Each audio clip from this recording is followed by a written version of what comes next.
5 months after our investigation found the Tennessee Board of Regents could have acted sooner to prevent the financial problems at Northeast State Community College. An independent state review concluded the same. 4 lawmakers called for that audit in November after community watchdog Nate Morabito identified warning signs dating back as far as 2013.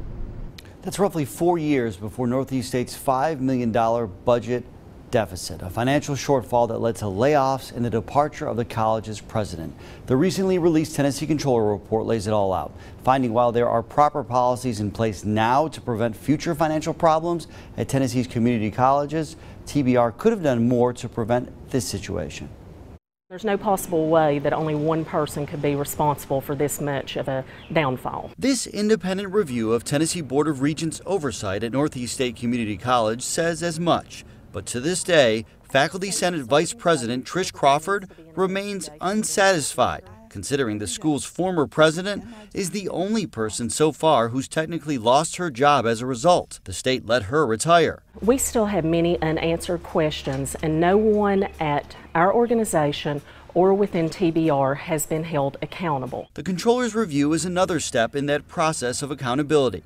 This 4-page memo doesn't name names, but does show under previous TBR leadership, the agency did not have proper safeguards in place soon enough, like a policy that eventually resulted in the state agency placing Northeast State on a watch list in 2015, 2 years after indicators first warned of the school's declining financial health. Had these ratios been put in place earlier, TBR may have been able to more quickly identify when an institution was at risk.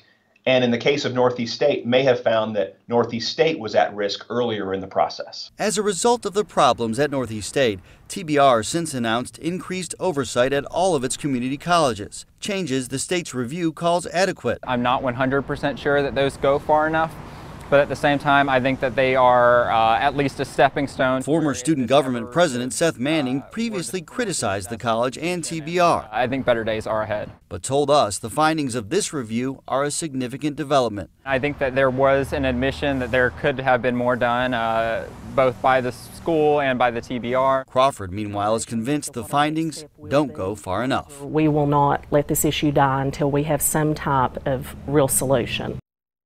TBR Chancellor Flora Tidings released this statement to us today about the report, assuring the public TBR will ensure compliance and improving its review of annual budgets, one of 2 recommendations made in the report. She says the agency will also ask its board to consider the Controller's recommendation to change existing policy to align it with the current process, which provides, quote, a focus on institutions exhibiting financial weaknesses, end quote. You can read her full statement on WJHL.com.